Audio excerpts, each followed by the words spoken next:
माता रमाई शालीनतेची आणि विनम्रतेची मूर्ती होती. अडचणीशी दारिद्र्याशी भांडत माता रमाईने आयुष्यभर पतीच्या सुरक्षिततेची काळजी वाहिली. बाबासाहेब व माता रमाईने त्यांचा ध्येय झिजवून व कित्येक खडतर परिस्थितीला तोंड देऊन हाल अपेष्टा सोसून या समाजाला सोन्याचे दिवस आणून दिले. आज माता रमाईची जयंती. त्यानिमित्ताने आज या व्हिडिओच्या माध्यमातून मी तुम्हाला माता रमाई व बाबासाहेबांची एक आठवण सांगत आहे. एके दिवशी कोर्टाची कामे संपून बाबासाहेब घराकडे निघाले.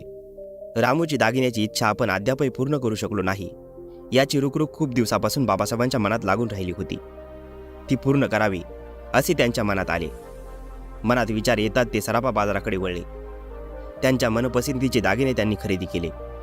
रामू खुश होईल, खूप दिवसांनी तिची दागिन्याची हौस पूर्ण होईल या समाधानाने ते घरी आले.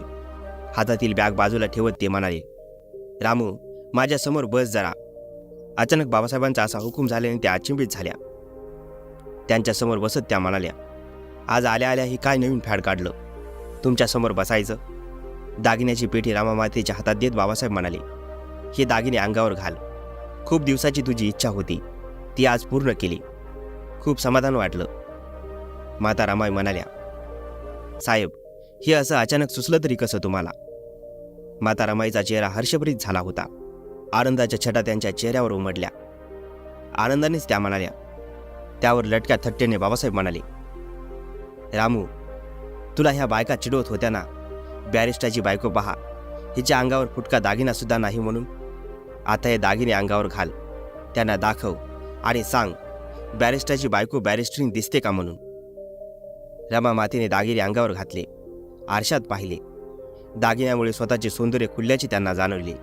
खुललेले सौंदर्य पाहून बाबासाहेब खुश होतील म्हणून त्या बाबासाहेबांच्या पुढे उभ्या राहिल्या. हसरा चेहरा करीत त्या बाबासाहेबांना म्हणाल्या, साहेब मी कशी दिसते? बाबासाहेब म्हणाले, एकदम छान. रमा मातेची थोडी थट्टा करण्याची लहर त्यांना आली. ते म्हणाले, रामू दागिन्यामुळे तू खरंच खूप छान दिसतेस. फक्त आता ते कपाळावरचे भले मोठे कुंकू पुसून टाक, म्हणजे अधिक छान दिसशील. त्यांचे हे शब्द ऐकताच रमा मातेला खूप चीड आली. त्या चिडून म्हणाल्या, साहेब असं का म्हणता? तो माझ्या सौभाग्याचा खरा दागिना आहे, तो मी कसा पुसून टाकू? त्यापेक्षा तुम्ही आणलेले दागिने मला नको आहेत, घ्या हे दागिने परत. रमा मातेने रागाने भराभरा दागिने काढले. ते बाबासाहेबांच्या हातात देत पुढे म्हणाल्या, कुंकू हाच स्त्रीचा खरा दागिना असतो, याशिवाय तिला शोभा नाही. पतिव्रतेची आणि पतिनिष्ठेची खरी खूण आहे ती. पतीच्या रक्षणासाठी स्त्री प्राणाची बाजी लावते. या दागिन्यापेक्षा त्याचे मोल खूप मोठे आहे. त्यावर बाबासाहेब म्हणाले, रामू आत्तापर्यंतच्या आयुष्यात तुझी कोणती हाऊसमौस मी पूर्ण करू शकलो नाही. मला घडविण्यासाठी तू डोक्यावर शेणाचा भार वाहत आलीस. उपास तापास करून माझ्या संसाराला ठिगळं जोडत आलीस. बॅरिस्टराची बायको म्हणून हेटाळणी सहन केलीस. त्याची कोणतीही भरपाई मी तुला करून देऊ शकलो नाही. या दागिन्यांनी अल्पशी भरपाई करण्याचा माझा मानस आहे. हे दागिने अंगावर घालून माझ्या मनाला समाधान मिळू दे, असे बाबासाहेब विनवणीने म्हणाले.